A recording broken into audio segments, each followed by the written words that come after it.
तं सहगना रघुनाथन्वितं तं सजीवं साद्वैतं सावधूतं परिजनसहितं कृष्णचैतन्यदेवं श्रीराधाकृष्णपादान् सहगना ललिता श्रीविशाखान्वितंश्च नमो विष्णुपादाय कृष्णपृष्ठाय भूतले श्रीमते भक्तिवेदांत स्वामी नित्यानामिने नमस्ते सरस्वती देवे गौरवाणी प्रचारिणे निर्विशेष शून्यवादी पाश्चात्यदेशतारिणे हे कृष्णा करुणा सिंधु दीनबंधु जगत्पते गोपेश गोपिकाकांत राधाकांत नमस्तुते तप्त कांचन गौरांगी राधे वृंदावनेश्वरी वृषभानुसुते देवी प्रणमामि हरिप्रिये वाञ्छाकल्पतरुभ्यश्च कृपा सिन्धुभ्येव च पतितानं पावनेभ्यो वैष्णवेभ्यो नमो नमः। जय श्री कृष्ण चैतन्य प्रभु नित्यानंद श्री अद्वैत गदाधर श्रीवासादि गौर भक्तवृंद हरे कृष्णा कृष्णा कृष्णा हरे हरे हरे राम राम राम हरे हरे। ओम नमो भगवते वासुदेवाय ओम नमो भगवते वासुदेवाय ओम नमो भगवते वासुदेवाय। नारायणं नमस्कृत्य नरं चैव नरोत्तमं देवीं सरस्वतीं व्यासं ततो जयमुदीरये। नष्टप्रायेषु अभद्रेषु नित्यं भागवत सेवया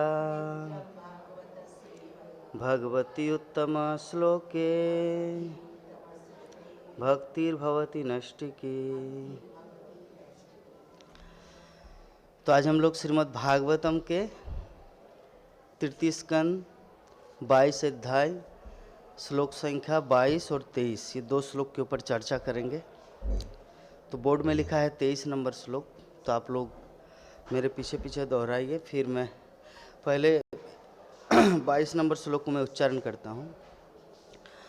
सौनुगात्ता व्यवसितं महिषादुहितुस्फिटं तस्मै गुणगणाढ्याय ददौ तुल्यं प्रहर्षित। रानी शतरूपा तथा देवहूति दोनों के दृढ़ संकल्प को जानकर सम्राट मनु ने अपनी पुत्री को समान गुणों से युक्त मुनि कर्दम को अर्पित कर दिया। श्लोक 23 लिखा है, आप लोग पीछे पीछे दोहराइए। शतरूपा महाराज्ञी पारिब्रह्मन् महाधनान् दम्पत्योपर्यदात् प्रीत्या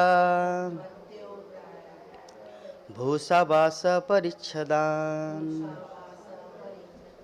शतरूपा महाराज्ञी पारिब्रह्मन् महाधनान् दम्पत्योपर्यदात् प्रीत्या भूषावास परिच्छदान्। शतरूपा महाराज्ञी पारिब्रह्मन् महाधनान् दम्पत्योपर्यदात् प्रीत्या भूषावास परिच्छदान्।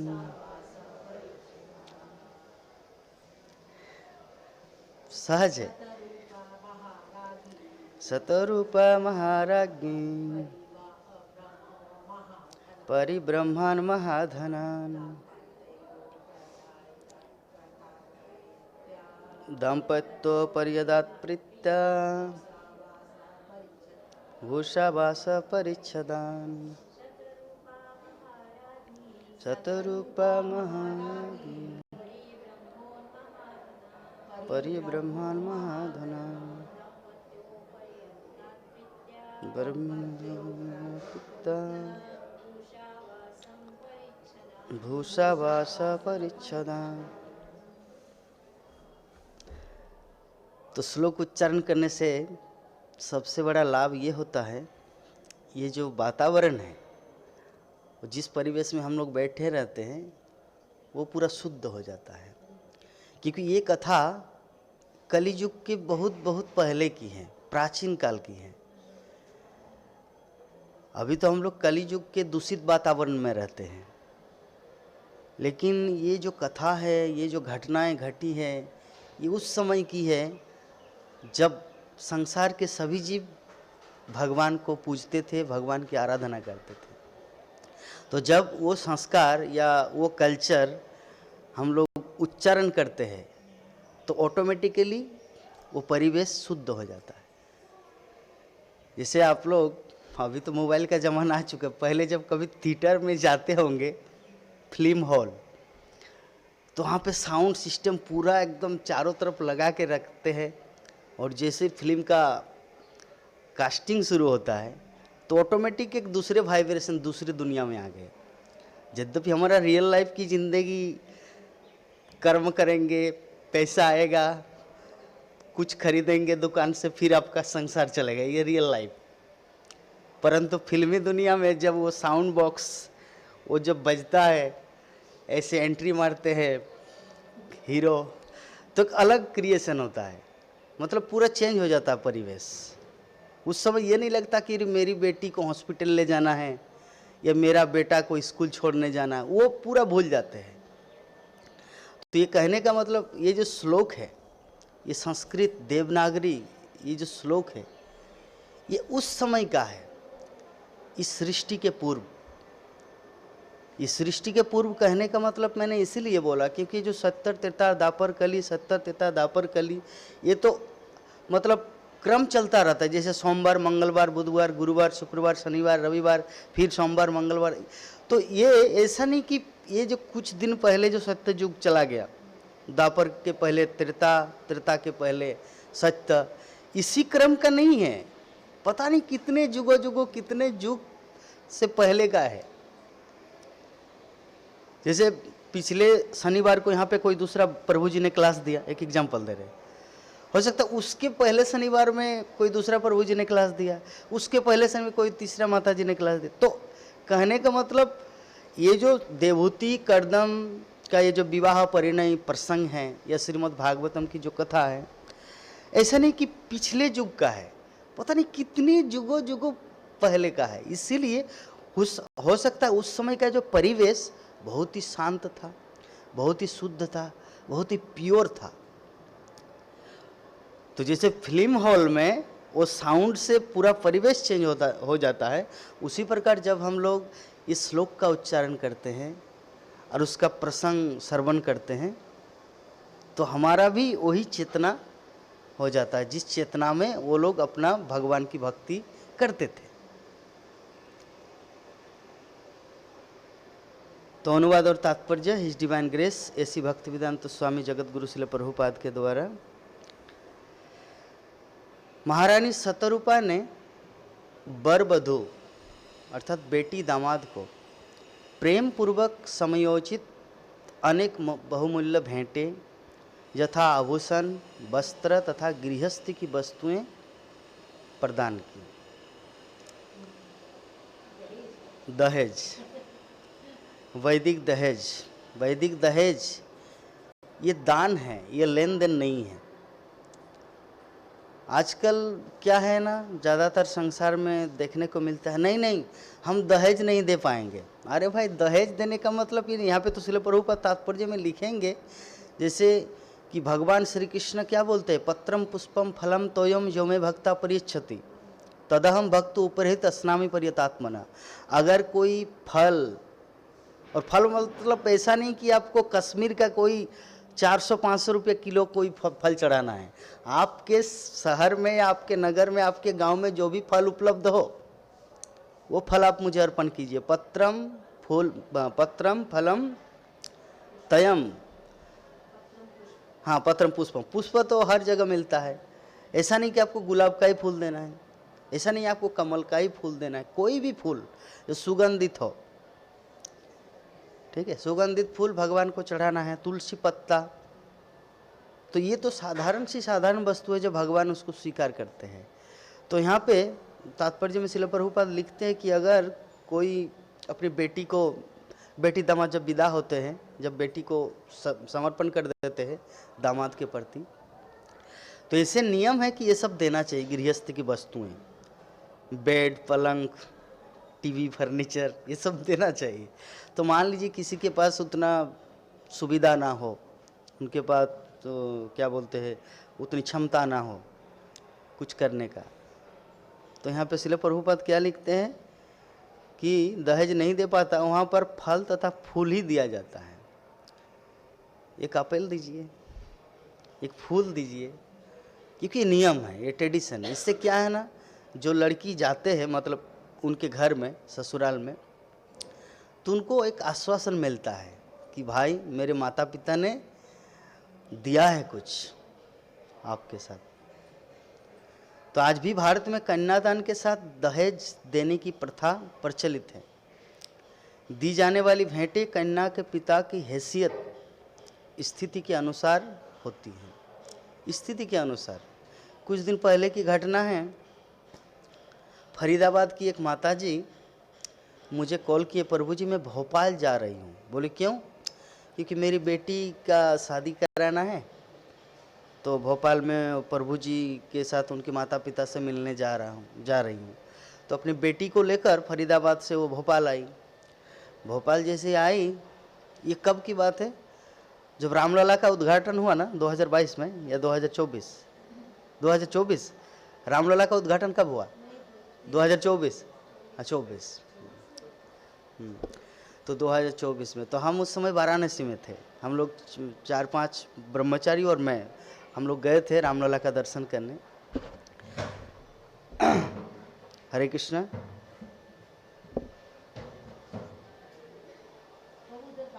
ओ ओके, मैं सोचा साउंड सिस्टम का।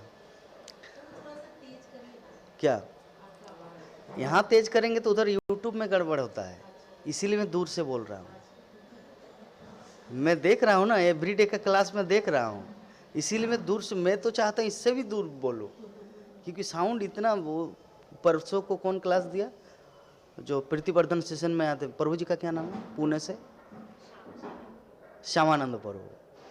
मैं उनको दिखाया, प्रभु जी देखिए आपका वीडियो देखिए। बोले हो बाप रे, ऐसा आवाज़ मेरा आया? बोले यस, इसीलिए दूर से बोलना है।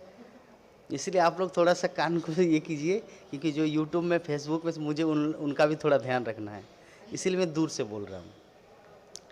तो जब मैं वाराणसी में था तो वो माताजी फ़ोन की और ऐसी घटना, बोले कि प्रभु जी हम लोग गए थे और उसके बाद उनकी माँ ने ऐसा प्रस्ताव रखा कि हम तो हट के आ गए। मतलब क्या प्रस्ताव?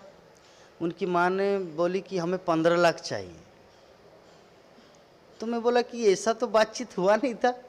मैंने जब आपकी बेटी के साथ उनका माता पिता से कम्युनिकेट करवाए थे, ये दहेज वाला तो कोई सिस्टम था नहीं। बोले कि प्रभु जी फिर भी मैं 10 लाख के लिए राजी हो गई थी, लेकिन उनकी माँ माने ही नहीं। 15 लाख, बेटा इंजीनियर है, एनुअल इनकम 24-25 लाख है, फिर भी एक मजबूरन माताजी, जो गोपाल कृष्ण महाराज के डिसाइपल है, वो लोग पसंद किए थे लड़के को। देखिए दहेज प्रथा की बात है, इसीलिए मैं एग्जाम्पल दे रहा हूँ। तो उन लोगों को पसंद आ गया था, लेकिन ये जो लड़के की माँ है, मतलब ऐसा प्रस्ताव रखा, भाई उनके 10 लाख कोई साधारण बात है? बोलिए, 10 लाख भी तो दे रहे हैं ना। 15 लाख बोले कि मुझे 15 लाख चाहिए, आपकी बेटी को हम अपनी घर की बहू बनाएंगे। हाँ नहीं, वो केस 15 लाख और बाकी तो फर्नीचर, टीवी, फ्रिज वो तो अलग। तो फिर भी वो जो माता जी फरीदा, उनकी पति नहीं है, तो उन्होंने फिर भी 10 लाख का बोले कि मैं अपना ज़मीन बेचूं या अपना फ्लैट बेचूं, किसी भी प्रकार से मैं अपनी बेटी, एक ही बेटी है, मैं दूंगा। परंतु उनकी माँ जो जीत पे नहीं 15 लाख से कम नहीं होगा। तो मैं बोला कि किस तरह का रिश्ता, ये तो प्रेम बोल के तो कुछ है ही नहीं। अगर उस समय ये भागवतम का क्लास होता तो मैं उनको ये श्लोक लेके जाके दिखाते, देखिए प्रभुपाद क्या बोले हैं। प्रेम से सिर्फ फूल भी दे तो स्वीकार करना चाहिए, फल भी दे तो स्वीकार करना चाहिए। आप तो 15 लाख पे जी, फिर भी वो तो दे रहे 10 लाख, ऐसा नहीं कि हाफ दाम दे रहे।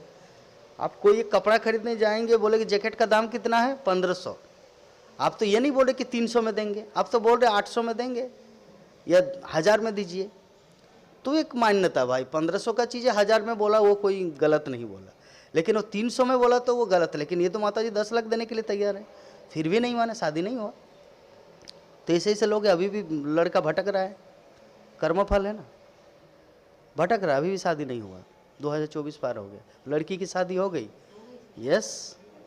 क्योंकि मन, अगर मन, बंगाली में कहा होता है ना, मोने नहीं पाप तो किसर संताप। अगर मन में पाप नहीं है तो भगवान उनको सपोर्ट करेंगे, और कर लिया, भगवान के भक्तों की कृपा हुई। तो यहाँ पे क्या बोल रहे शिल प्रभुपाद कि कन्या के पिता या माता हैसियत अपनी स्थिति के अनुसार दान देती है। हाँ, हैसियत के अनुसार, ऐसा नहीं कि जो उनके क्षमता के बाहर है वो दे दे। परिवरहान महाधनान का अर्थ है विवाह के समय दूल्हे को दिया जाने वाला दहेज। यहाँ पर महाधनान का अर्थ होगा एक महारानी के अनुकूल बहुमूल्य वस्तुएं का दहेज। भूषावास परिच्छदान का अर्थ है गृहस्थी की वस्तुएं। एक सम्राट की पुत्री के विवाह उत्सव के अनुकूल सभी प्रकार की वस्तुएं कर्दम मुनि को, जो अभी तक ब्रह्मचारी थे, दी गई। दुल्हन के बेस में देवभूति बहुमूल्य आभूषणों एवं वस्त्रों से सुसज्जित थी। खैर, हम लोग बाद में देखेंगे शादी के बाद कर्दम ऋषि और देवभूति का जितना कुछ वस्तुएं उनकी सासू माँ अर्थात शतरूपा ने दिए कर्दम मुनि के, उससे कई ज़्यादा भयंकर महान महान चीज वो प्रकट करके दिखाएगा। आकाश में घर बनाएंगे। आप सोच सकते हैं, हम लोग तो जमीन पे घर बनाते हैं, है ना, जमीन पे क्या बोलते हैं, पाइलिंग करके पिलर उठा के घर बनाते हैं। लेकिन कर्दम मुनि क्या करेंगे, आकाश में घर बनाएंगे। आकाश में, और इतना बड़ा घर एक ग्रह मंडल की तरह। वहां पे हजारों लाखों की संख्या में दासियां, नौकरानी, नौकर चाकर। लेकिन ये बाद में, पहले तपस्या होगा। अभी तो कर्दम ऋषि तपस्या में ही लीन रहेंगे। शादी के बाद भी ऐसा नहीं कि तुरंत जाके अपना एंटरटेनमेंट चालू, चलो मनाली चलते हैं या सिलीगुड़ी चलते हैं, ऐसा नहीं। शादी के बाद भी देखिए उनके पास, ये आगे आएगा प्रसंग, विवाह के उपरांत भी वो कितना दृढ़ प्रतिज्ञ ब्रह्मचारी, वो भक्ति में ही लीन रहेगा। लेकिन किसी एक दिन ऐसा भाव आएगा जब देखेंगे अपनी पत्नी को बाल सफ़ेद सफ़ेद हो रही है चिंता से, क्योंकि उन अपनी पत्नी की सेवा, भाई पत्नी का धर्म है पति की सेवा करना। अभी पति ध्यान में लगे हैं, उनके लिए तो प्रसादम भी बनाना है, नहीं तो मर जाएंगे। इसे आजकल जो घटना फेसबुक में आप लोग देख रहे हैं, हमारे एक मालदा के महाराज हैं, इस्कॉन के नहीं, दूसरे संप्रदाय के, वो गोहत्या वहाँ पे हो रही है दिन दहाड़े, इसलिए अनशन में बैठ गए। अभी अनशन में बैठ गए, भाई तुम्हारे अनशन से किसी को थोड़ी कुछ फर्क पड़ेगा, अभी बेचारा खुद मर रहा है। आप लोग देखे कि नहीं मुझे नहीं पता, चलिए घटना को बता रहे। वहाँ पे मालदा में दिन दहाड़े गोहत्या हो रहे, मतलब ऐसे में क्या है ना, बूचड़ खाने में, कसाई खाना में क्या होता है कि छुपा के किया जाता है। लेकिन अभी तो दिन दहाड़े कहीं पर कर रहे हैं, और साधु संत देख रहे हैं वो चीज़, तो दुख हुआ मन में। अभी दुख हुआ तो वो तो खुद नेता नहीं है, या आदित्य जोगी का तो राज नहीं है कि कुछ कर सके। अभी क्या करेंगे, खुद अपने जीवन में वो कष्ट उठा रहे कि भाई सरकार सुने उनकी बात को। लेकिन आजकल कोई किसी को सुनता है? आप इस्कॉन के गेट के बाहर जाके बोलिए दे दे बाबा 2-2 रुपया दे दे, एक कोई देगा? लेकिन आप तिलक लगाइए, आपको देर 5 रुपया 10 रुपया दे देंगे, क्योंकि कुछ कर्म का फल, कुछ करेंगे तो मिलेगा। आप पैसे दे दे बोलेंगे तो कोई आपको वैल्यू नहीं देगा। लेकिन जैसे ही कोई बाहर के सज्जन, कोई प्रभु जी या माता जी, कोई लोग आएंगे, उनको तिलक लगाएंगे तो श्रद्धा से भाई 5 रुपया 10 रुपया आपको दे देंगे।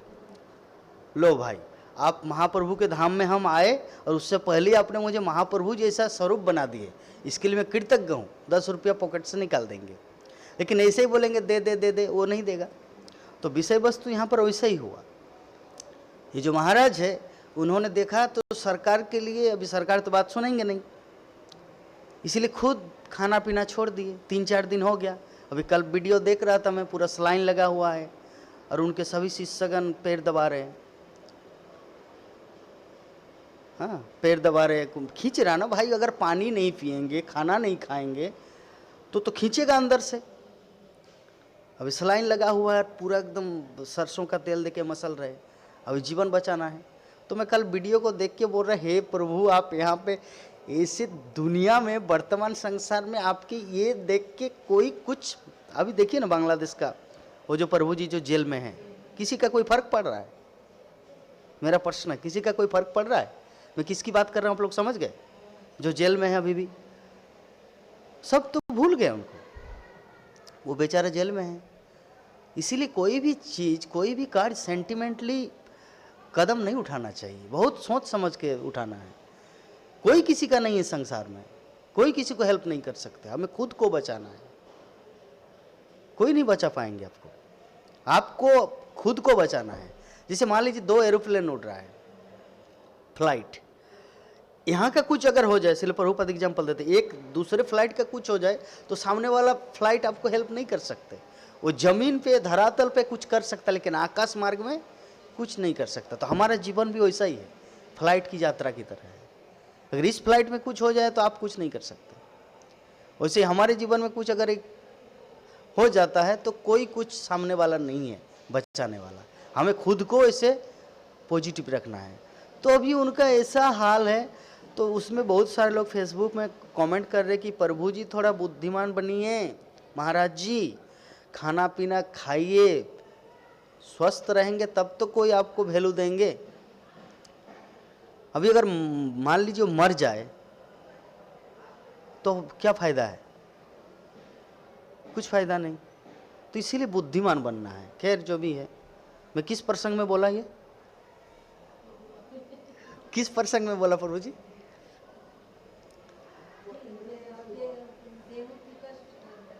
Yes yes, good point, perfect. आप अच्छा श्रवण करते हो माता जी, सच में आपको बहुत बहुत धन्यवाद। मैं जब जब अटक जाता हूँ, लेकिन आपको जैसे ही पूछता हूँ तुरंत आप स्मरण दिला देते हैं। आपका श्रवण में धन्यवाद ज्ञापन करता हूँ, क्योंकि सुनना और श्रवण करना, देखना और दर्शन करना, दोनों में अंतर है। सुनना मतलब क्या है ना, कान में आया, दूसरा कुछ चल रहा है, निकल गया। लेकिन श्रवण करना क्या है जानते हैं? सुनने, कान के साथ साथ जो मन लगे उसको श्रवण कहा जाता है। कान के साथ मन लगे उसको श्रवण कहा जाता है, और देखने के साथ साथ मन लगे तो उसे दर्शन कहा जाता है। तो आप सच में श्रवण करते हैं, आई अप्रिशिएट। जय। हाँ, तो कर्दम मुनि जब देखेंगे, अरे मेरी पत्नी, इनको मैं शादी करके ले आया, इनके माता पिता क्या एक उम्मीद से, एक आशा से कि दिया कि भाई दामाद अच्छा मिले, लेकिन मेरे कारण ये तो पूरा एकदम पतली हो गई। खाना पीना नहीं ठीक से, बाल एकदम बिखरा हुआ है, नारियल तेल नहीं है, कोकोनट ऑयल निहार कंपनी का या कुछ, मतलब कोई ऐसा बिखरा हुआ है। भाई पति अगर उनकी तरफ देखें, वो जो गाना है ना, बिन श्रृंगार अधूरा लगता है। खैर, मेरे बोलने का अर्थ है कि अगर पति की नज़र न पड़े तो लड़की क्यों सजे, मतलब स्त्री क्यों सजे? पत्नी तभी सजता है जब उनका पति उनको प्रेम की नज़र में देखते हैं। लेकिन ये तो ध्यान में, भगवान विष्णु के ध्यान में है, तो भगवान विष्णु के ध्यान में तो इनको सजने और न सजने से क्या मतलब है? तो इसी कारण वो एकदम साधारण स्त्री की तरह है, एक राजघराने की लड़की, देवहूति, मनु महाराज शतरूपा की बेटी। आप समझ सकते हैं हमारे जैसे कोई राज्यपाल या मुख्यमंत्री की बेटी नहीं है, वो पूरे पृथ्वी के राजा मनु, जनक। जनक मतलब मनुष्य के जनक, मनुष्य के पिता। मनु से मनुष्य आया, तो उनमें से 3 बेटी में से एक है देवहूति, आकुति, प्रसूति और देवहूति। तो देवहूति तो ऐसी लड़की, ऐसी उनकी पुत्री की ऐसी हाल। तो जब कर्दम ऋषि ने मन ही मन सोचा, मैंने शादी किया था, क्या उम्मीद से उनके माता पिता क्या आशा करके दिया था कि मेरी बेटी एकदम राजकुमारी की तरह रहे, लेकिन यहाँ तक एकदम पूरा बकरी चराने वाली जैसी हाल हो चुकी है। तो इसीलिए उनके दिल में, उनके हृदय में थोड़ा करुणा आया। तो करुणा का जब उदय हुआ तो उन्होंने एक हवाई जहाज का निर्माण किया। हवाई जहाज मतलब हवा महल। हम लोग तो सिर्फ नाम सुने हवा महल। हवा महल नाम सुने हैं ना, पहले विविध भारती में आता था हवा महल, रात को 8 बजे। तो हवा महल सिर्फ नाम सुने कि हवा में महल होता है, लेकिन रियली में कर्दम ऋषि ने दिखा दिया हवा महल। इतना बड़ा महल का निर्माण कराया, उसी में पार्क है, सरोवर है, कितनी नौकर नौकरानी, दास दासियां, इतने सारे निर्माण किए थे। और कर्दम ऋषि अपने आप को 9 भागों में विभक्त किया था। 9 भागों में किस लिए? ताकि देवहूति के हृदय में जो भौतिक इच्छाएं हैं, मैटेरियल डिजायर, काम वासना,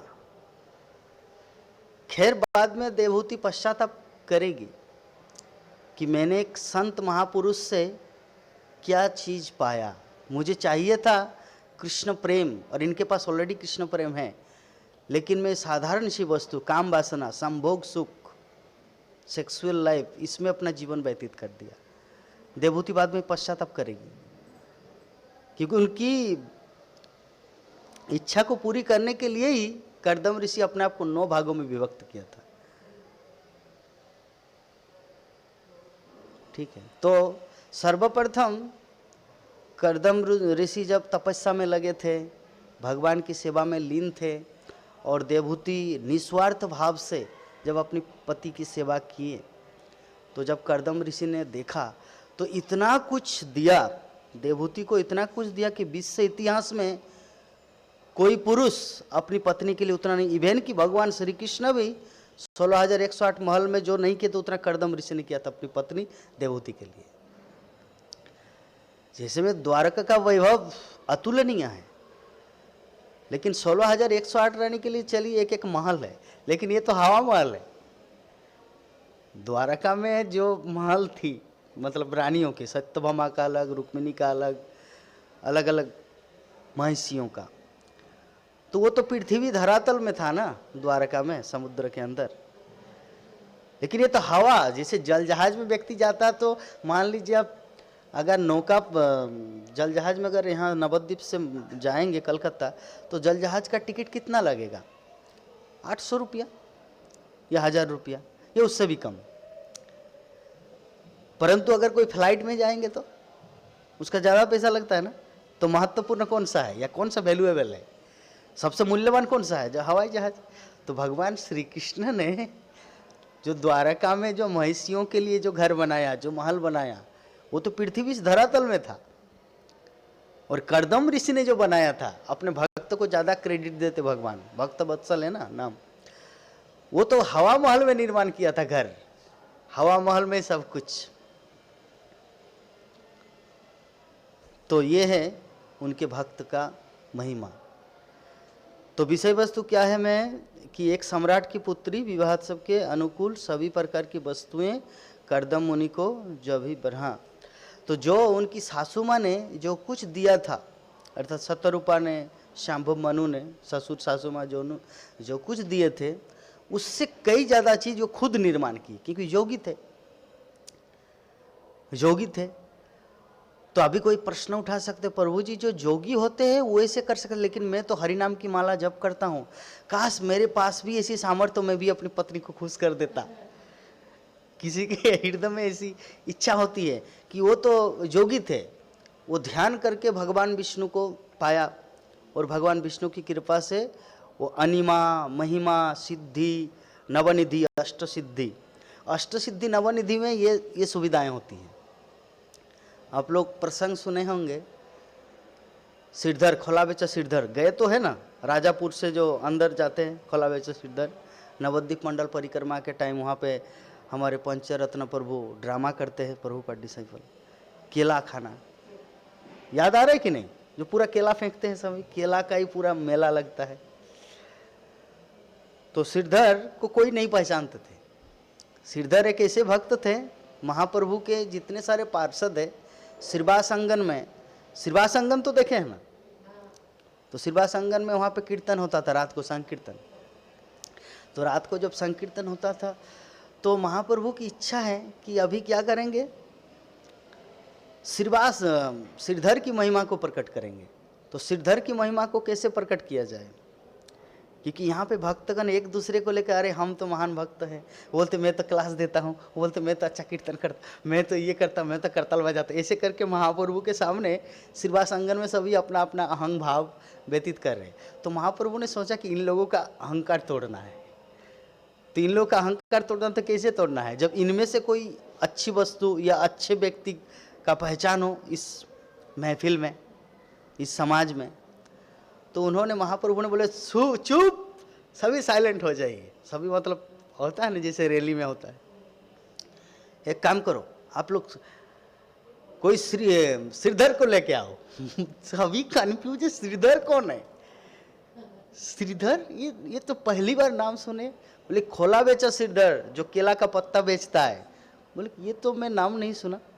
जैसे मान लीजिए भाई, आप लोगों को एक चीज बता रहे हैं, आप लोग मायापुर में हैं, अचानक एक प्रभु जी कहीं से आया और भागवतम कथा 7 दिन का किया, और आप कभी भी ना उससे पहले ना यूट्यूब में उनको देखे थे, ना किसी टीवी आस्था संस्कार या किसी भी चैनल में देखे थे, ना फेसबुक में देखे थे, ना किसी के मुख से सुने थे, और डायरेक्ट उनकी आप कथा सुन रहे हैं। तो आपको कैसा लगेगा, अरे बाप कहाँ से अवतार लिया ये, ऐसा होगा कि नहीं। तो सेम थिंग महाप्रभु ने किया। एक्चुअली श्रीधर जो थे वो इतने विनम्र थे, वो अपनी पहचान किसी के सामने करते नहीं थे, अपना रिकॉग्निशन। तो महाप्रभु तो भक्त वत्सल है, भक्त कितना ही चतुर हो, भक्त कितना ही अपने आप को छुपाए, भगवान उनकी शुद्ध भक्ति की महिमा को जगत के सामने प्रकट करके ही रखता है। तो जैसे बोले कि जाओ श्रीधर को लेके आओ, तो सभी आश्चर्य में एक दूसरे को देखने लिए गए, आप जानते हैं श्रीधर कौन है? नहीं नहीं मैं नहीं जानता कौन है श्रीधर। बोले कि जाओ सीधे गांव के एकदम छोर में, अभी भी तो ऐसे ही स्थिति है। आपको अगर पूछेंगे आप श्रीधर को लेके आइए, श्रीधर का घर जाइए, माता जी अगर मैं आपको पूछूं आप भी अरे प्रभु जी ये तो मैं नहीं जानता। अगर हाँ आप नवद्वीप मंडल परिक्रमा किए हैं तब आपको पता चलेगा, हाँ श्रीधर राजापुर में हम लोग प्रसादम पाते हैं नवद्वीप मंडल, जैसे बेलपुकुर से आते हैं नववा 7 दिन में, बेलपुकुर से सुबह सुबह आके राजापुर में सुबह सोइए मत, सुबह प्रसादम लेते हैं। प्रसादम लेने के बाद चलिए अभी हम लोग श्रीधर आंगन में जाएंगे, और श्रीधर आंगन में जाके वहाँ पर ड्रामा होता है, केला का मेला लगता है, फिर 2:30 बजे आके राजापुर में प्रसादम, फिर सभी इस्कॉन मायापुर में आ जाते हैं। ये है 7वां दिन का मतलब अंतिम दिन। तो आपको ये चीज़ पता है तभी आपको अभी याद आ रहा है कि भाई श्रीधर आंगन कहाँ है। अगर आपको बोलो मुरारी गुप्त का ये कहाँ है, तो उसमें भी आप कन्फ्यूज हो जाएंगे। मुरारी गुप्त का जो श्रीपाठ है वो आप लोगों को बता रहे हैं, जो मासिरबाड़ी है चैतन्य मठ, गंधर्वी का गिरिधारी श्री भक्ति सिद्धांत सरस्वती ठाकुर का चैतन्य मठ। तो जैसे ही पहला 1 नंबर गेट में एंट्री करेंगे, उसके राइट साइड पे एक छोटा सा गली है, वो गली में सीधा जाएंगे तो वही जो मठ है वो है मुरारी गुप्त का श्रीपाठ। तो ऐसे भगवान के कितने, महाप्रभु के कितने महान महान भक्त का श्रीपाठ है जो हम लोग को पता ही नहीं, क्योंकि हम लोग को सिर्फ पता है प्रभुपाद, क्योंकि प्रभुपाद पूरे विश्व में पृथ्वी में प्रचार किए हैं, इसलिए प्रभुपाद ही महान है। लेकिन प्रभुपाद के पीछे कितने आचार्यों की कृपा है वो हमें दिखता नहीं। जैसे बिल्डिंग खड़ा होता है, ऊपर में दिखता है हाँ कितना सुंदर कांच लगा हुआ है, कितना सुंदर ग्लास है, रिंग रंग पेंटिंग पंखा, सब कुछ लगा, लेकिन इसके नींव जो है, इसका पिलर कहाँ से, ये पिलर नहीं दिखता, नींव जो है पिलर नहीं दिखता, बाकी बिल्डिंग दिख रहा है। तो शिला प्रभुपाद लाई के बिल्डिंग और ये सब पिलर है। ये जितने सारे आचार्य हैं, जब इस्कॉन इस्टेब्लिश करने से पहले शिला प्रभुपाद जाते थे शांतिपुर, और अद्वैत आचार्य के वहाँ पे जाके रोते थे। टाइम हो गया। अद्वैत आचार्य प्रभु के वहाँ जाके रोते थे कि हे अद्वैत आचार्य महाप्रभु, आपने महाप्रभु को अर्थात चैतन्य महाप्रभु को इस संसार में लाया और जगत को कृष्ण भक्ति दिया, क्योंकि उनकी हुंकार से ही तो महाप्रभु आए ना। तुलसी पत्ता और गंगा जल अर्पण करके शालिग्राम शिला में पूजा किए तो महाप्रभु प्रकट हुए। तो उसी प्रकार वर्तमान संसार की स्थिति इतना बिगड़ चुका है, इसलिए आप कृपा कीजिए। तो इस्कॉन, ये जो 10वें स्कंद में शिला प्रभुपाद लिखे हैं, जैसे जब जब यदा यदा ही धर्मस्य ग्लानिर्भवति भारत या परित्राणाय साधूनां विनाशाय दुष्कृतम, जब जब अधर्म बढ़ता है, धर्म की हानि होती है, तब भगवान अवतार लेते हैं। तो शिला प्रभुपाद वहाँ पे 10वें स्कंद में लिखते हैं कि वर्तमान संसार में भगवान कृष्णा अवतार लिए है इस्कॉन के रूप में। Lord Krishna descended in this Kaliyug age a, भगवान श्री कृष्ण इस संसार में, Lord Krishna descended in this age of Kali in the form of ISKCON. भगवान श्री कृष्ण इस संसार में प्रकट हुए हैं वर्तमान संसार में इस्कॉन के रूप में। शिला प्रभुपाद लिखे हैं, आप लोग को दिखा दूंगा वो परपोर्ट, ठीक है। तो किससे प्रार्थना किया? अद्वैत आचार्य प्रभु से। जब शिला प्रभुपाद वृंदावन में थे तो रात रात भर रूप गोस्वामी सनातन गोस्वामी के समाधि में रोते थे, रात रात भर। जो जीव गोस्वामी के जो ये राधा दामोदर मंदिर के जो पुजारी थे, वो अपनी व्याख्यान में दिए हैं कि मैं रात को उठ के देखता था कि कौन रो रहा है, तो देखा कि कोई रूप गोस्वामी के समाधि में, सनातन गोस्वामी के समाधि में रो रहा है। वो कौन है? वो है शिला प्रभुपाद। तो शिला प्रभुपाद को हम लोग देख पा रहे, पूरे जगत में कृष्ण भक्ति का प्रचार किया, तो इसके पीछे का नींव कौन है? ये है आचार्य, ये गुरु परंपरा, सबकी शक्ति है उनके ऊपर। तब तो इस्कॉन में हर कोई आकृष्ट हो रहा है।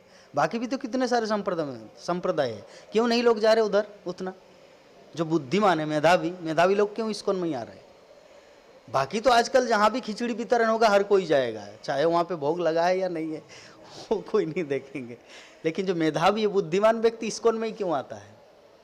क्योंकि पूरे आचार्यों की कृपा है। भगवान साक्षात यहाँ पे, भगवान है सर्वाकर्षक, कृष्ण का नाम है सर्वाकर्षण। तो सर्वाकर्षक है तो लोग तो, और इस्कॉन है, भगवान श्री कृष्ण अवतार लिए इस्कॉन के रूप में, इसीलिए हर कोई आकृष्ट होता है। चाहे फिल्मी जगत का कोई सितारा हो, क्रिकेट जगत का कोई हो, या कोई भी हो, इस्कॉन में आकृष्ट हो रहा है।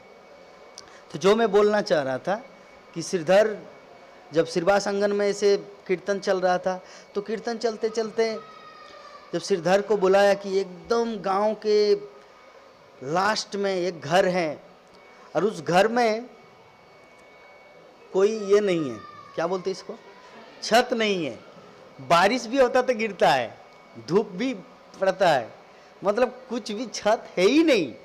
और आप देखेंगे वो बहुत जोर जोर से हरे कृष्ण कीर्तन कर रहे हैं, तब आपको समझ में जाएगा ये श्रीधर का घर है। तो 2-3 भक्त गए और देखा कि सच में वही हाल है कि घर है लेकिन छत नहीं है, और जोर जोर से हरे कृष्ण महामंत्र करे पूरा रात। तो उनको पकड़ के ले आए, बोले चलिए महाप्रभु आपको बुला रहे। तो उनको पकड़, महाप्रभु से क्या, नहीं, उनको तो छुपाना अपने आप को, भाई मैं महान भक्त हूँ। अगर कोई महाप्रभु, जैसे मान लीजिए अगर आपको बोलेंगे माता जी आपको श्रीमद जयपता का समय गुरु महाराज 10 बजे इतने टाइम पे बुलाए हैं, आपका क्या होगा? ओ बाप रे, मुझे बुलाए हैं?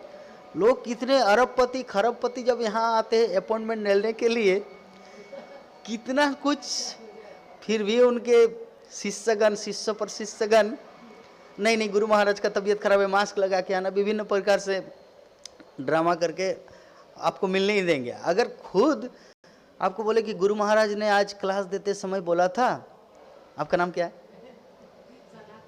हाँ माता जी, जो गुरु महाराज आज बोल रहे थे, गुरु महाराज जी की आप सनातनी को लेके आना, एग्जाम्पल। तो वो जब आप सुनेंगे आपका क्या हाल होगा? आप तो गदगद से, प्रेम से भर जाएंगे। तो सेम हाल हुआ श्रीधर का। जब उनको बोला कि महाप्रभु आपको बुलाए हैं। अरे महाप्रभु की मैं भक्ति करता हूँ ये तो कोई जानते ही नहीं। अभी इतने सारे भीड़ है, क्योंकि श्रीवास आंगन में जो संकीर्तन होता था वो लाखों लाखों की भीड़ में। तो वैसे महफिल में अगर कोई किसी को एकदम माला पहनाए इतने सारे लोगों के बीच में, तो आप कल्पना कर सकते हो, वो तो एकदम प्रशंसा, एकदम पूरा महान चमकता सूर्य होगा। अभी श्रीधर जाना नहीं चाहते, नहीं नहीं नहीं नहीं आपको जाना ही है। वो उनको पकड़ के ले आया श्रीवास आंगन, राजापुर से श्रीवास आंगन। तो महाप्रभु उनको बोले कि श्रीधर बोलो तुमको क्या चाहिए। अष्ट सिद्धि नवनिधि। अष्ट सिद्धि मतलब वो जो कर्दम मुनि का यहाँ पे बताया ना कि इच्छा प्रकट किया, पूरा हवा महल का निर्माण किया। और हम लोग अगर कुछ फैसिलिटी, जैसे मान लीजिए कुछ खरीदेंगे तो सबसे पहले काम करना पड़ेगा, इनकम करना है, फिर पैसा इकट्ठा करना, फिर वो जाके खरीदना है। यही संसार की बात है। लेकिन जिसके पास अष्ट सिद्धि नवनिधि है, जस इच्छा प्रकट किया सब कुछ हो गया। धन धान्य मणि माणिक्य रत्न जहाज, और पूरे पृथ्वी पूरे ब्रह्मांड में घूमे थे। जैसे हम लोग टूर में जाते थे तो अरे पता नहीं अगले साल जा पाएंगे कि नहीं, इस बार तो इतना खर्चा हो गया बद्रीनाथ केदारनाथ का, अगले बार जा पाएंगे, हम लोग चिंता करते हैं। लेकिन तो आकाश मार्ग में पूरा घूम रहे, क्योंकि हवा महल मतलब ऐसा नहीं कि सिर्फ एक जगह टिका हुआ है। हवा महल मतलब पूरा घूम रहा है, पूरा ब्रह्मांड घूम रहा है अपनी पत्नी को लेके।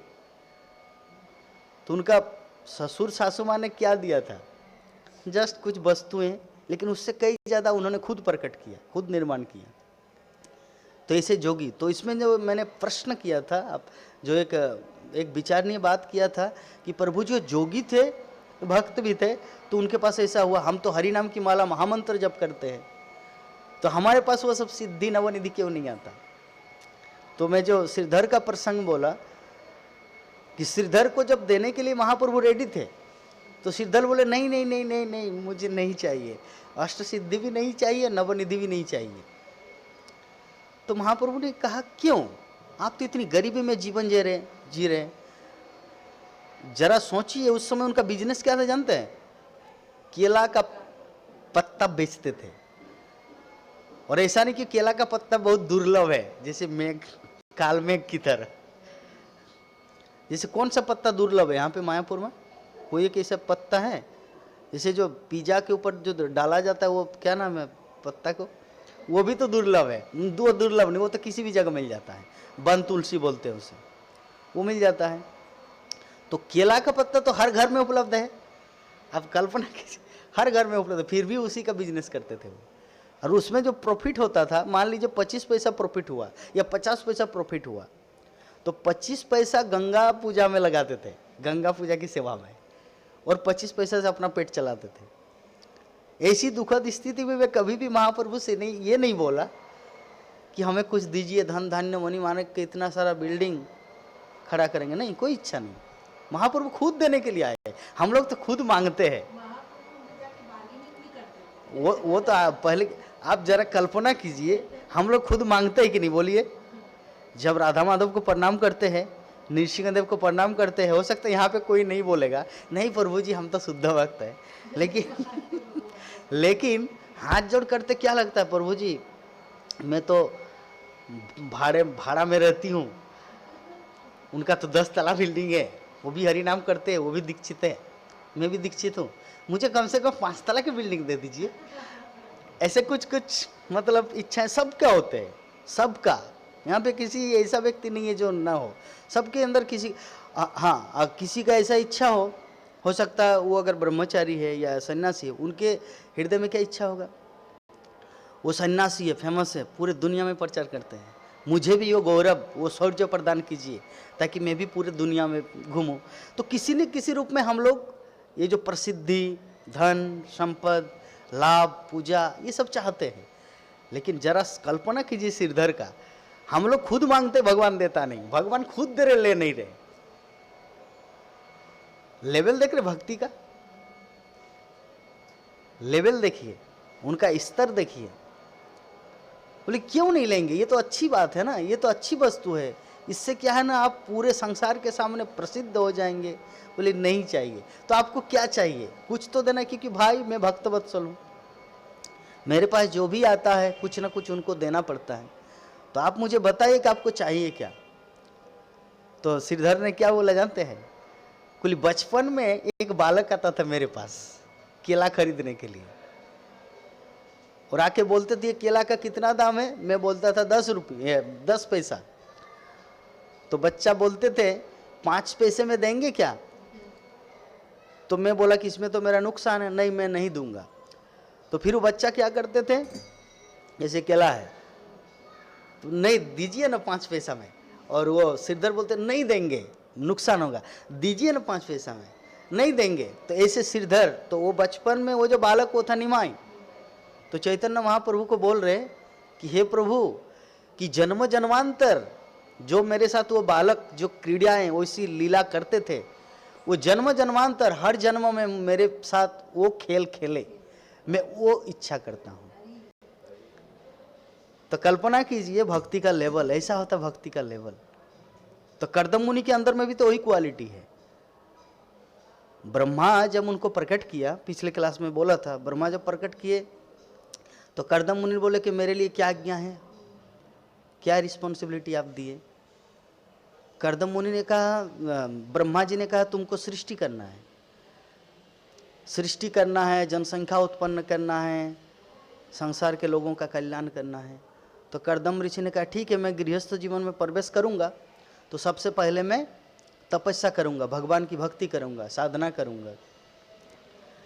तो जैसे साधना किया, तपस्या किया, भगवान की भक्ति किया, तो भक्ति करने के बाद जब भगवान विष्णु साक्षात प्रकट हुए, डायरेक्ट कृष्ण के साथ डीलिंग होता है इन सब भक्तों का। ये जो श्रीमद् भागवत में से शास्त्रों में देखिए, श्रीधर का डायरेक्ट भगवान के साथ डीलिंग, माधवेंद्रपुरी का भगवान के साथ डीलिंग, आदान प्रदान।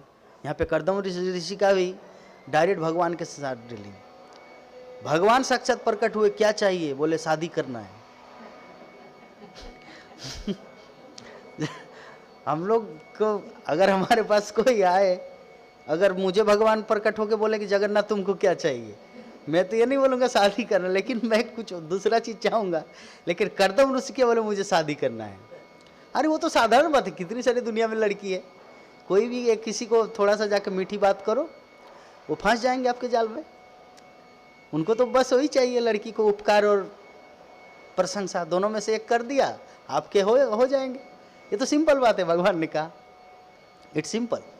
नहीं नहीं वो तो होगा, लेकिन मैं चाहता हूं कि आपका आशीष आपका आशीष रहे, your blessing, I need your blessing. आप जो देंगे मुझे वो सर्वश्रेष्ठ रहेगा। तो बोले कि ठीक है। तो अति शीघ्र शंभु मनु और उनकी पत्नी शतरूपा अपनी बेटी देवहूति को लेकर आपके पास आएंगे। तो ऐसे ही हुआ। तो जब शंभु मनु आए, शतरूपा आए देवहूति को लेकर, तो बातचीत के दौरान बोले कि मैं अपनी बेटी की शादी आपके साथ कराऊंगा, क्योंकि आप महान तपस्वी, भगवान के महान भक्त हैं। तो कर्दम मुनि ने तुरंत टर्म्स एंड कंडीशन दे दिया कि मैं आपकी बेटी को रखूंगा, शादी करूंगा, लेकिन जैसे ही बच्चा होगा मैं घर से निकल जाऊंगा। बच्चा जैसे ही होगा, जैसे एक पुत्र संतान हो जाएंगे, मैं घर में रहूंगा नहीं। अभी प्रश्न उठ सकता है कि घर में साक्षात भगवान आया, लोग वानप्रस्थ क्यों लेते हैं?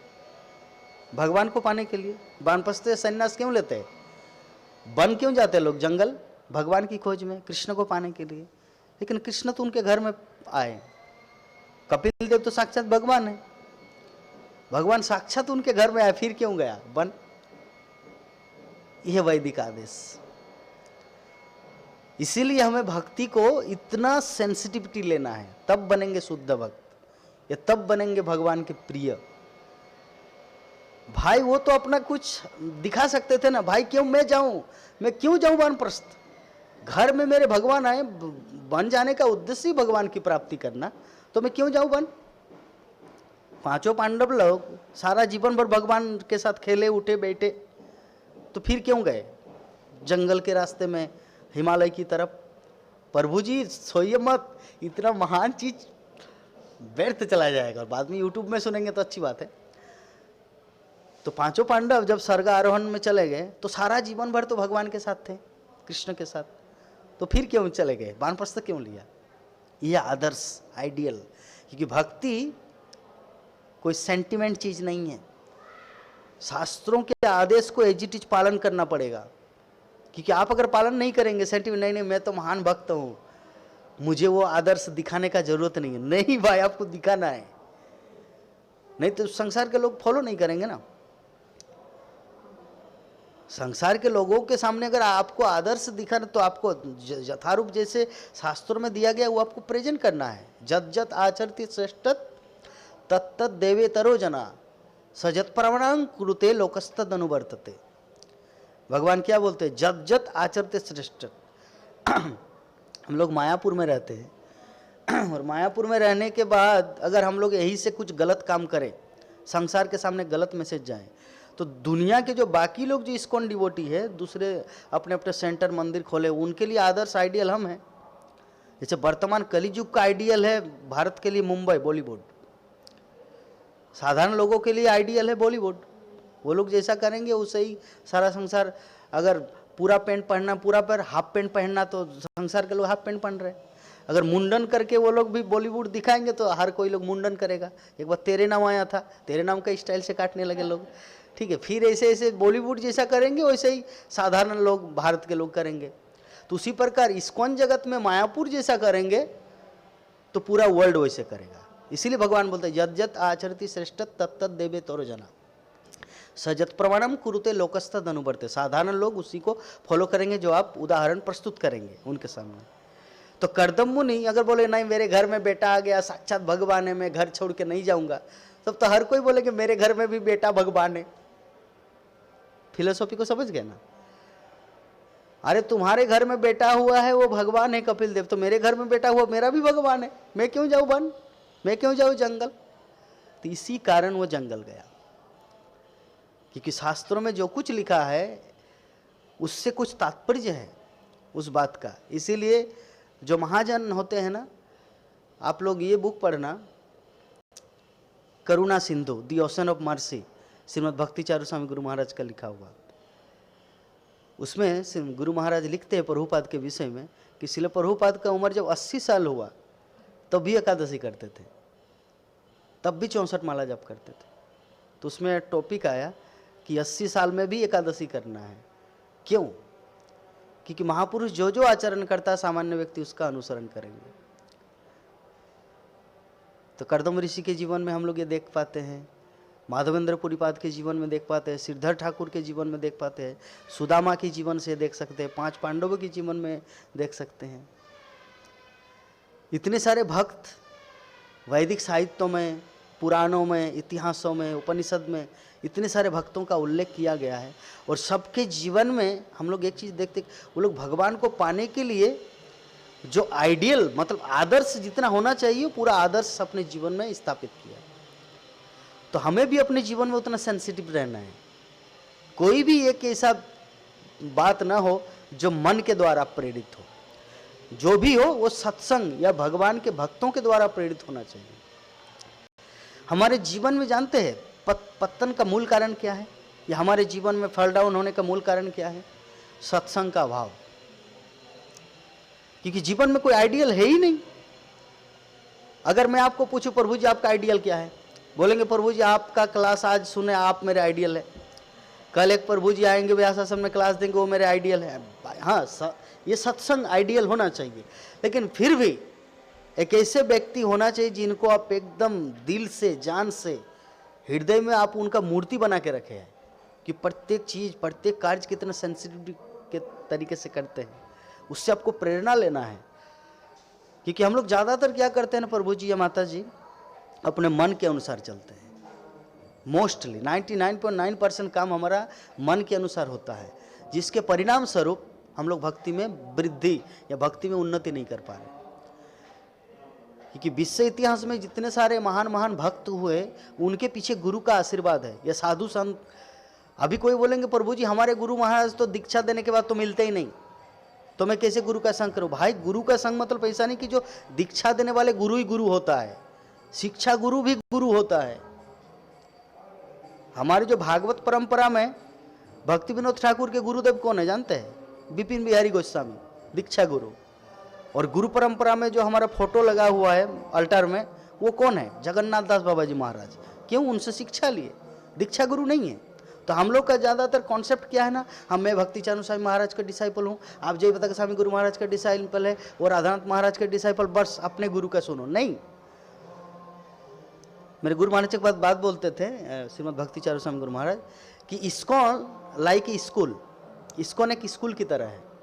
और स्कूल में जैसे अनेकों टीचर होता है, संस्कृत का अलग, हिंदी का अलग, इकोनॉमिक्स का अलग, केमिस्ट्री का अलग, तो उसी प्रकार इस्कॉन जगत में जितने सारे साधु संत हैं, जितने सारे भक्त हैं, हमें सबसे ज्ञान लेना है। ऐसा नहीं कि ये मेरा दीक्षा गुरु है, इन्हीं से मुझे प्रेरणा लेना है या इन्हीं से ज्ञान लेना है। नहीं, इस्कॉन लाइक स्कूल, स्कूल में जैसे सब टीचर का भूमिका होता है इस सब्जेक्ट को समझने के लिए, उसी प्रकार जितने सारे भक्त हैं इस्कॉन जगत में, हमें सबसे कुछ ना कुछ शिक्षा लेना है। खैर आगे बहुत कुछ बोलने का है, लेकिन समय सीमा पार हुआ। अगर किसी का कुछ प्रश्न हो तो पूछ सकते हैं। जी प्रभु जी।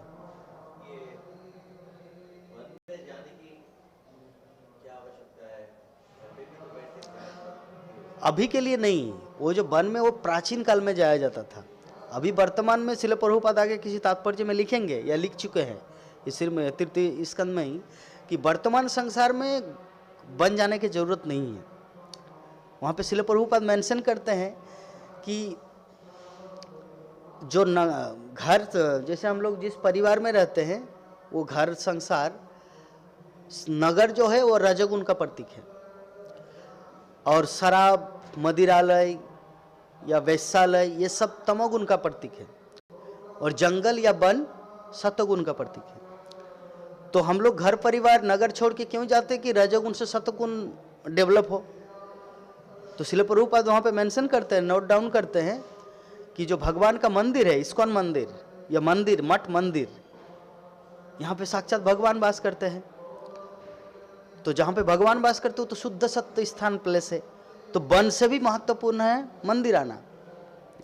तो अगर आप इस्कॉन टेम्पल से फुल्ली कनेक्टेड हो गए तो आपको वन जाने का कोई जरूरत नहीं है, आपको वन जाने का कोई जरूरत नहीं। वर्तमान कलियुग में वन जाने का कोई विधान नहीं है, वो प्राचीन काल की बात यहाँ पे कर्दम ऋषि का बताया गया है। इसीलिए तो हम सबको समझाने के लिए श्रील प्रभुपाद तात्पर्य में दी है कि नो नीड टू गो, मतलब फॉरेस्ट जाने की, वन जाने की कोई जरूरत नहीं, नो नीड। उस समय जरूरत था क्योंकि उस समय उतना परिवेश जो है, जैसे अभी हम लोग मोबाइल के माध्यम से लेक्चर सुन सकते हैं, जहाँ पे भक्तगण प्रवचन दे सकते हैं वहाँ जाके सुन सकते हैं, लेकिन उस समय तो घर घर में प्रवचन का सिस्टम नहीं था, घर में टीवी नहीं था। कहने का मतलब है कि एग्जाम्पल देके बता रहे, जैसे महाराज रहुगण कहाँ रहते थे? बिहार प्रांत के किसी जिला, किसी जगह में राजा था, और वो भागवत कथा सुनने के लिए जा रहे थे गंगा सागर, पालकी में लेके उनको ले जाया जा रहा था। बिहार के प्रांत से गंगा सागर जा रहे थे पालकी में लेके भागवत कथा सुनने के लिए, बीच में मिल गया जड़ भरत। तो जरा सोचिए उस समय भागवत कथा कितना दुर्लभ था। तो इसीलिए अगर घर परिवार से वो मुक्त नहीं हो जाएंगे तो जहाँ जहाँ भागवत कथा हो रहा है, जहाँ जहाँ भगवान की कथा हो रही है, वो तो सुनने के लिए वो स्वतंत्र नहीं होंगे ना। घर में बंधा तो व्यक्ति, उनको इनकम करना है, परिवार को पालन पोषण करना है, तो अगर वृद्धावस्था तक तो उसी में फेरे में रहेंगे, लेकिन जब वो घर परिवार छोड़ देंगे तो स्वतंत्र रहेगा। कभी हरिद्वार में कथा चल रहा है, सुखदेव गोस्वामी दे रहे, तो शुद्ध गोस्वामी नैमिषारण्य के तट पे 88,000 ऋषि मुनियों को सुना रहे, तो गंगा सागर में वहाँ पे कृष्ण कथा चल रही। इसीलिए प्राचीन काल में घर छोड़ने का विधान था, ताकि कृष्ण कथा सुनने का सौभाग्य प्राप्त हो। और कुछ? यस।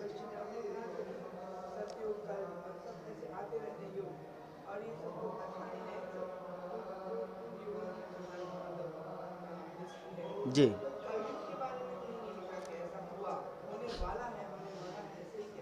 भविष्य पुराण में है ना। हाँ, आपका जो प्रश्न है कि बाकी जितने सारे युग हैं कि त्रेता युग, सत्य युग, द्वापर युग, जो जो कथाएं हो इतिहास पुराणों में सब कुछ उल्लेख है। तो कलयुग के बारे में कुछ कथाएं आपको नहीं मिल रहा है, भविष्य पुराण में है। लेकिन अभी क्या है ना, जब अंग्रेज लोग आए और गया में क्या है, जो विश्वविद्यालय था, नंद है नालंदा, हाँ नालंदा विश्वविद्यालय। तो नालंदा विश्वविद्यालय जब 6 महीना तक जब ग्रंथ जले थे, उनमें भविष्य पुराण जो है ना बहुत बड़ा ग्रंथ है, लेकिन अभी जो गीता प्रेस गोरखपुर से हमें जो प्राप्त होता है वो पूरा नहीं है, वो शॉर्ट फॉर्म में है, लेकिन उसी को हम लोग पूरा मान बैठे कि ये पूरा है। लेकिन भविष्य पुराण में वो पूरा उल्लेख है कि कली युग में क्या क्या, फिर भी कुछ कुछ उल्लेख है कि बुद्ध आए, चैतन्य महाप्रभु आए, शंकराचार्य, रामानुजाचार्य आए, जामुनाचार्य, फिर कल्कि आएगा, ये जो कुछ घटनाएं वो सब भविष्य पुराण में उल्लेख है।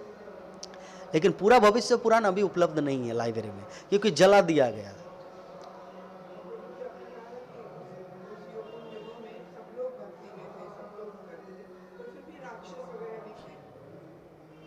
देखिए, आपका प्रश्न बहुत ही उचित है कि पहले सभी भक्त थे।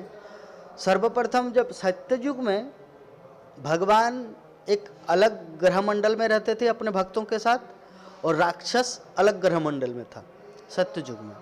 जब त्रेता आया तो त्रेता युग में उसी ग्रह मंडल में, जैसे आपको एग्जाम्पल देके समझा रहे, हिरण्यकशिपु हिरण्याक्ष अलग ग्रह मंडल में था, और भगवान नृसिंहदेव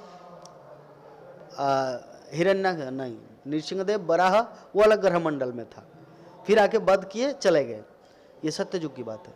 त्रेता युग में क्या हुआ, जैसे युग युग बढ़ता जाता है, त्रेता युग में एक ही ग्रह मंडल में भगवान आए। भगवान अयोध्या में प्रकट हुए भारतवर्ष में, और रावण लंका में, श्रीलंका तमिलनाडु के उस पर, तो इसी पृथ्वी में आया, निकट होते गया। फिर जैसे द्वापर आया तो असुर और देवता एक साथ प्रकट हुए, कौरव और पांडव, मतलब एक ही परिवार में आया। पहले अलग अलग ग्रह में था, फिर त्रेता में अलग अलग देश में हुआ, श्रीलंका अलग देश है और भारत अलग देश। फिर द्वापर युग में एक ही परिवार में प्रकट हुआ, कौरव कली का अवतार या राक्षस प्रवृत्ति असुर, और पांडव देवता, कि पांडव देवता है ना, इंद्र का पुत्र अर्जुन, युधिष्ठिर धर्मराज पुत्र, भीम वायुपुत्र, नकुल सहदेव अश्विनी कुमार, ये देवतागण प्रकट हुए उसी परिवार में, कौरव में, कौरव परिवार में, कुरु फैमिली में। और दुर्योधन दुशासन ये सब असुर प्रवृत्ति। और कलियुग में एक ही शरीर में असुर भी है और देवता भी है कलियुग में। तो इसीलिए आप जो बोल रहे कि पूर्व काल में भी था, हाँ वो तो सब काल में है, लेकिन डिस्टेंस मेंटेन करते थे। जैसे अभी क्या है ना, कुछ कुछ कंट्री, पाकिस्तान अलग है, पाकिस्तान में सिर्फ मुसलमान रहेंगे, हिंदुस्तान में हिंदू रहेंगे, लेकिन अभी एक ही फ्लैट में हिंदू भी है, क्रिश्चियन भी है, मुस्लिम भी है, बौद्ध भी जैन है। एक बिल्डिंग है, उसमें अलग अलग फ्लैट है। आपका फ्लैट नंबर 3A हिंदू रहता है, 3B मुसलमान रहता है, 3C। तो जितना कलियुग बढ़ता जाएगा ऐसे ही, उसी प्रकार वर्तमान हमारे शरीर में ही दानव भी है और देव भी है। ठीक है, और कुछ प्रश्न नहीं है? जय ग्रंथराज श्रीमद् भागवत महापुराण की, जगत गुरु शिल प्रभुपाद की, करदम मुनि की, अनंत